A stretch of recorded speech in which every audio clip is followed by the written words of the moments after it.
Good afternoon. My name is Crystal Nickerson.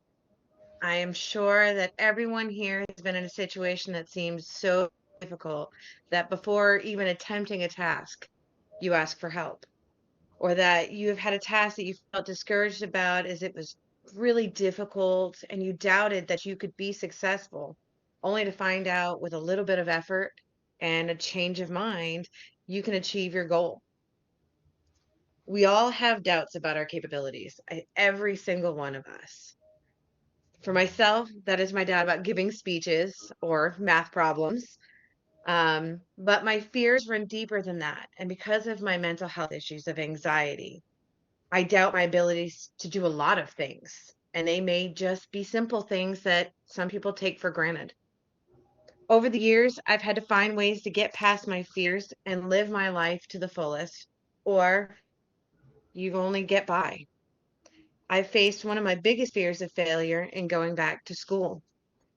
I've also done things that scare me, like roller coasters with my family at Disney World. Small things like going out alone to the grocery store make my fight or flight kick in, and it's hard to move forward. But I have to face those fears because those are everyday things. Here I am today, facing one right now. In life, we all have things that scare us or make us doubt our strength. It's how we deal with them that decides who we are and what we're made of. During this speech, I will read to you a fable that I picked from the website aesopsfable.com last week. My fable of Hercules and the Wagoneer. I will then explain what the meaning of this fable is and give you my background with anxiety and how we can all learn from Hercules and his advice to the Wagoneer. Let me read to you Hercules and the Wagoneer. A carter was driving a wagon along a country lane when the wheels sank down deep into a rut. The rustic driver, stupefied and aghast, stood looking at the wagon and did nothing but utter long cries to Hercules to come and help him. Hercules, it is said, appeared and thus addressed him. Put your shoulders to the wheels, my man. Goad on your bullocks, and never more pray to me for help until you have done your best to help yourself, or depend upon it, you will henceforth pray in vain. Hercules and the Wagoneer is a short fable with an important message about helping yourself. Now that we have read the fable, let's talk about the main point that they come to. The takeaway from this is that before you ask for help, be sure that you've done everything that you can to your capabilities before you ask. Or the meaning that they gave, or the explanation on this fable, is said on the website, self-help is the best help. I have to agree with that. I prefer to get things done myself, so they're done the way I prefer that they're done. That is why Hercules told him what he needs to do, but did not do it for him. If everything is done for you, how will you learn new skills or make new accomplishments? Reminds me of the saying, and I only remember part of it, but if you teach a man to fish, he'll eat for days.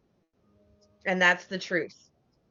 Hercules felt that this was something the Wagoneer could have done on his own without praying, if he only tried, and was unhappy that he was bothered for such a menial task, which I'm sure he has bigger things to do.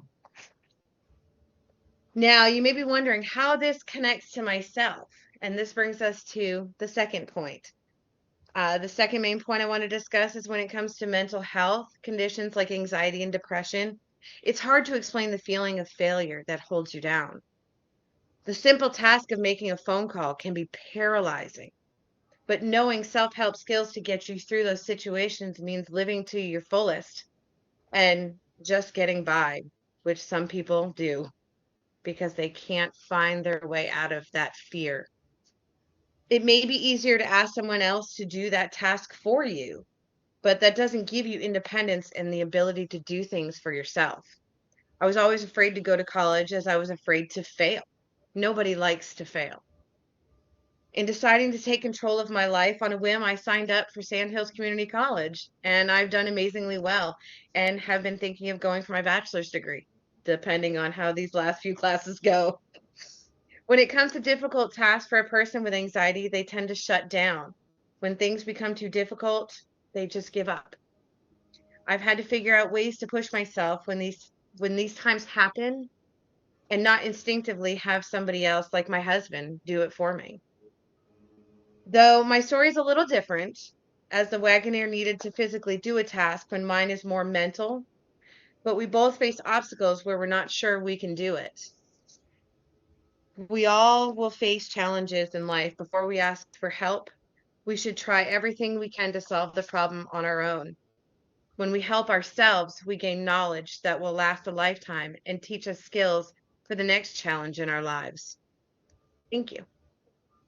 Does anyone have any questions?